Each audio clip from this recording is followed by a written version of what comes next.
domain which controls whether how strictly the same origin policy is applied. Browsers are building things such as client-side SQL databases into the browser. I think this is certainly supported so far by Safari, Chrome, and Google Gears, but it's in like the HTML standard. Browsers expect that they will implement this. And so what we're trying to get at here is pretty much that there are more and more syncs being added to the browsers because there's a lot of syncs and sensitive objects being added to browsers so that developers can create more. But as more of these get added, we have, well, essentially just a greater amount of syncs that we can hit to do things that aren't necessarily JavaScript execution. Of course, so far we've only been considering pages where we control nothing there at all, where all we have is the ability to set the URL, the referrer, and these kind of things. However, there are a lot of sites on the internet where being able to create links or post images and these kind of things desired functionality, such as like Facebook, MySpace, IM, Twitter, whatever, where that ability actually gives you some limited control over the document object model as seen from JavaScript. For example, when some JavaScript tries to get some input from the actual page, it might use functions such as document.getElementById, which is meant to look at all the IDs in a page and then return a reference to a specific object. But a lot of these don't actually do what they're called. For example, document.getElementById gets elements by name as well. And there's a lot of undefined behavior. Mostly, since this is meant to return only a single object, if there are objects with if there's more than one object with the same ID, browsers have to make some kind of decision on what they're going to return. Some browsers return a whole array of objects. Some of them return just the first element with that particular ID or name. But essentially, what we're trying to show here is that if we have some kind of limited control over the HTML on a page, even if we can't use that to get some kind of script execution, we can often use that to bias the control flow of the JavaScript on that page. Of course, there are lots of other inputs other than the location ones, referrers, and things we've described. There's the cookie object, which, while we consider it a sync, we also consider it input, because though there are attacks that can be carried out when you can only set cookies, it doesn't let you do absolutely everything. And so inputs from document.cookie are often considered trusted by developers, and we often see JavaScript which pulls out a URL from document.cookie and just redirects people to that URL. And yeah, browsers are implementing a lot of these different kinds of objects which give an attacker lots of different ways to actually inject input into a JavaScript context that you're trying to attack. Yeah. What we haven't talked about yet is the fact that the control flow doesn't actually work because it says on the tin. An if-else statement can look like one thing's going to happen, but much like integer overflow issues, due to implementation things, control flow might not work exactly as you think it should. We'll explain a bit more about these in a minute, but one of the things we haven't looked into yet, but looks like good ground for future research, is concurrency bugs. Since JavaScript is actually multi-threaded, there exists usually a thread per page, and it has absolutely no support for locking or anything. This usually isn't a problem, as most JavaScript apps don't actually share state between frames, but browsers are bringing more and more ways to share objects and things, and developers are constantly trying to push boundaries and trying to get things like this. So it's not unlikely that we'll actually find apps that try to force some kind of shared state, even though browsers don't intrinsically support it.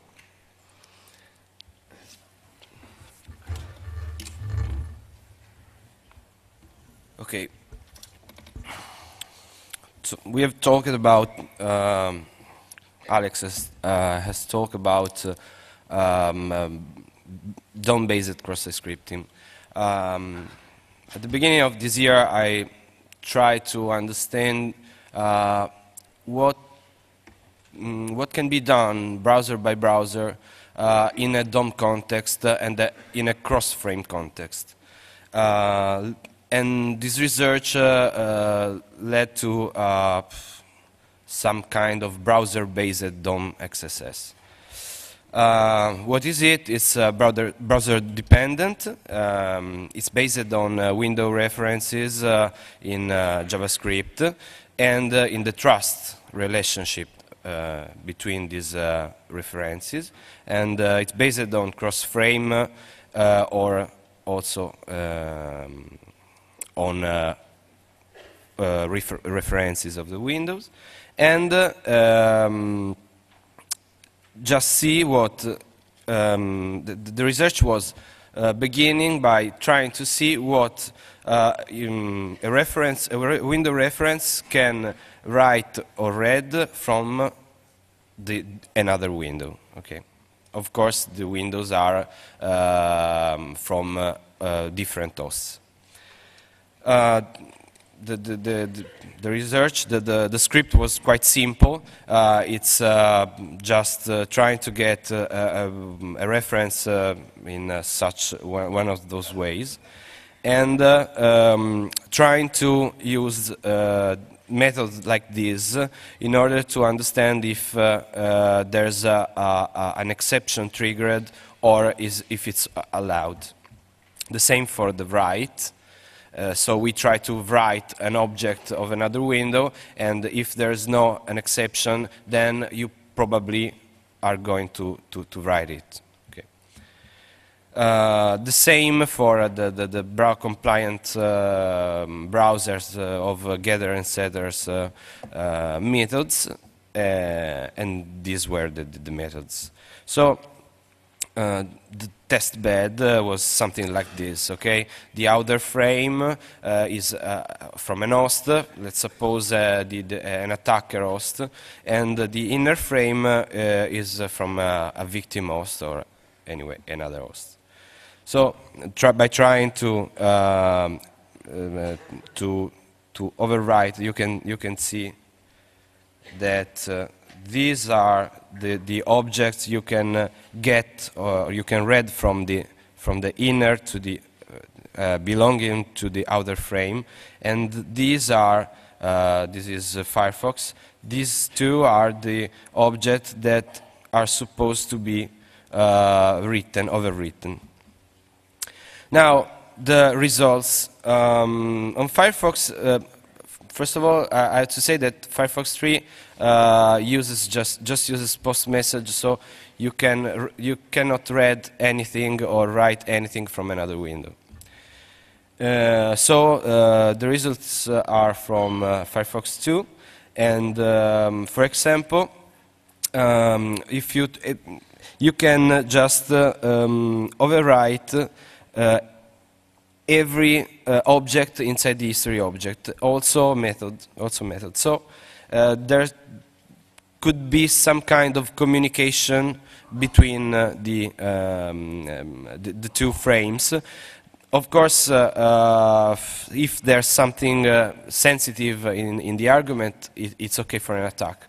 Or maybe it could be used in order to bypass, for example, some control or some browser control like anti-XSS or something like that.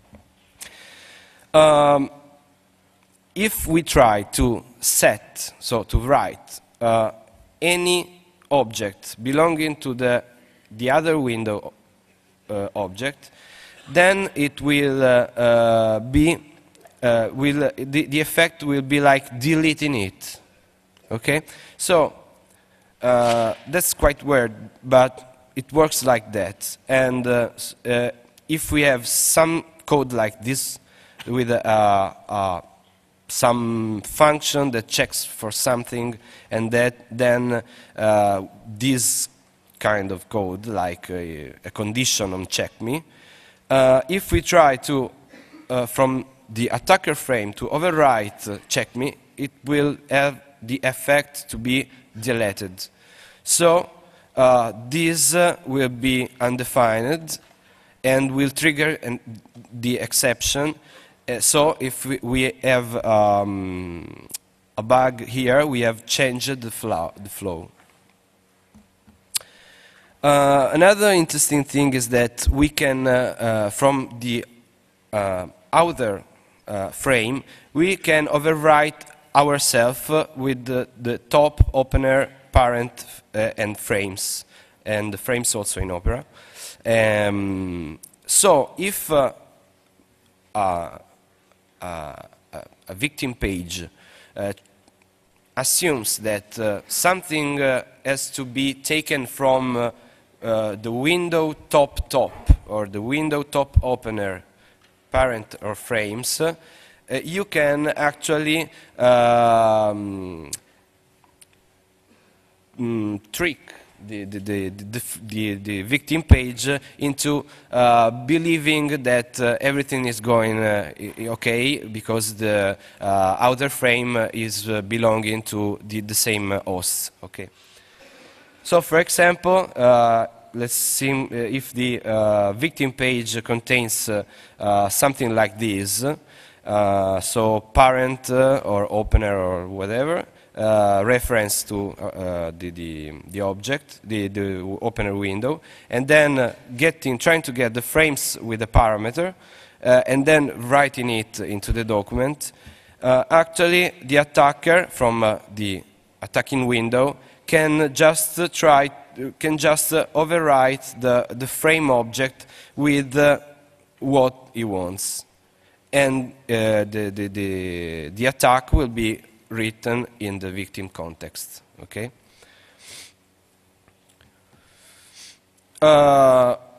Okay, this is for Firefox. For Internet Explorer, there was this interesting. There's some object which can be overwritten, but the most interesting is the opener object, because there are several JavaScript-based application that assumes that they are opened by another window. And for example, TinyMCE and FCK editor have JavaScript in it that assumes that. So we can actually try to, for example, overwrite a method, and if let's suppose a window, a pop-up window form that is just JavaScript, and that it sends, by using a method, some sensitive data to the opener object, to the opener window. So we can an attacker just can overwrite the opener object and recreate the method function, the method, and it will get the sensitive data back to it. Of course, it can be used as cross-site scripting, DOM-based cross-site scripting, because if the victim has some opener data attribute, which is going to be written in the document, we can just do something like this. So, no, we don't have the window. Okay, it was supposed to be there was supposed to be a demo, but we forgot to start the VMware. So this is the screenshot of the TinyMCE plugin exploit by overwriting the opener object. I just can maybe show you.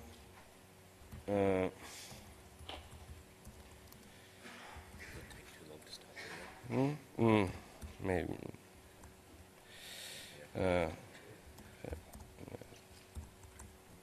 Okay. Opener.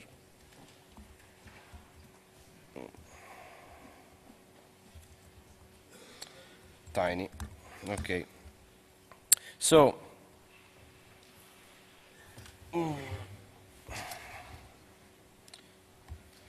Just to